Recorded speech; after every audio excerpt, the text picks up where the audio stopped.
చిన్న వయసులో హాస్పిటల్లోకి వస్తే నేను అడిగే మొట్టమొదటి ప్రశ్న, మాంసం ఎక్కువ తింటావు కదా? ఇదివరకు మేము మెడిసిన్ చదివే రోజుల్లో కొద్ది సంవత్సరాల క్రితం అండి ఫ్యాటీ లివర్ అని వచ్చేది. సందర్భం వచ్చింది కాబట్టి చెప్తున్నా.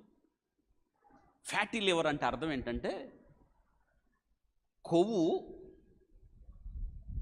లివర్ మీద చేరుకుపోయి మన శరీరంలో పెద్ద అవయవం ఏంటి? ఇప్పుడు మీరు చేయబెడితే ఇదంతా కనిపించేది ఏంటంటే లివర్, తెలుగులో కాలేయం అంటారు. అర్థమైందా? అదేంటో తెలుసా? అది దేవుడు మీ శరీరంలో అమర్చిన ఒక పెద్ద మిషనరీ, ఫిల్టర్. అది అవయవము ఎంత గొప్పదంటే, ఫ్యాటీ లివర్ అంటే అర్థం ఏంటంటే కొవ్వు లివర్ మీద చేరుకుపోయి లివర్ కణాలకు అతుక్కుపోవడం అన్నమాట. 3 గ్రేడ్స్ ఉంటాయి, గ్రేడ్ 1, గ్రేడ్ 2 అండ్ గ్రేడ్ 3. ఎంత ప్రమాదం తెలుసా? చిన్న వయసులో హాస్పిటల్కి వచ్చేవాళ్ళు, కడుపు నొప్పండి, తిన్నది అరగట్లేదు, కొంచెం తిన్నా మాకు కడుపు నిండిపోతుంది, ఏదో ఉన్నట్టుంది కడుపులో, పడుకుంటే నిద్ర పట్టట్లేదు అంటే వాళ్ళకి పరీక్ష చేస్తే ఫ్యాటీ లివర్. నేను అడిగేది ఏంటో తెలుసా? మాంసం ఎక్కువ తింటావు కదా? తింటానండి. వారానికి ఎన్నిసార్లు తింటావు?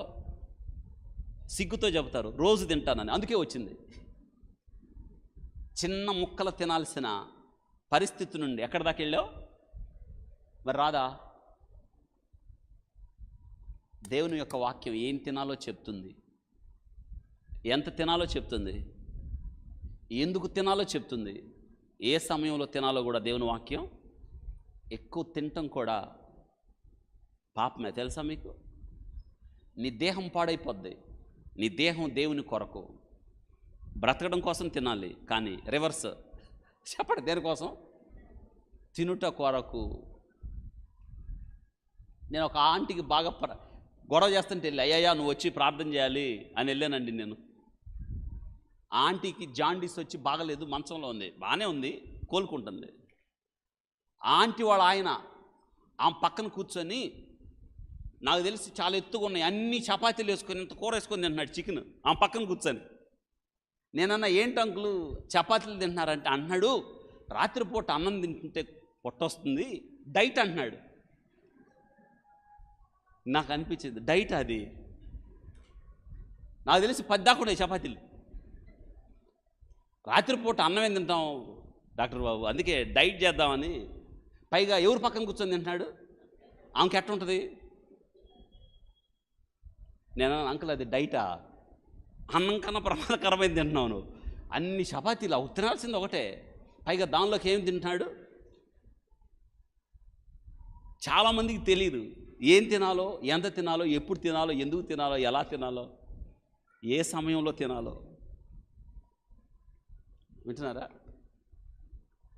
చూడండి, అవయవాలు పాడు చేసుకోకండి. మీ అవయవాలు చాలా విలువైనవి. అవయవాలు పాడైపోతే తెలుస్తుంది దాని విలువ, ఆరోగ్యం పాడైపోతే తెలుస్తుంది. అందుకే దేవుడు చెప్పాడు, తినాలనిపిస్తుందా? తినద్దు. నువ్వు తిండిపోతాను చాలామందికి ఉంటుంది. కత్తి, బొడ్డును కోసిందే కత్తి, లోకాన్ని తెంచిందే మనకున్న సంబంధాన్ని. అదే కత్తిని గొంతుకు అడ్డం పెట్టుకో అంటే దేవుని యొక్క వాక్యమే ఖడ్గం. నీ గొంతుకు అడ్డం పెట్టుకో అంటే అర్థం ఏంటంటే వాక్యాన్ని గుర్తు చేసుకో, తినేటప్పుడు ఏం తినాలో. వింటున్నారా? చక్కగా రాయబడ్డది. అలాగాని మీరు చేయగలిగితే మీ ఆరోగ్యం బాగుంటుందని దేవుని వాక్యం చెప్తుంది.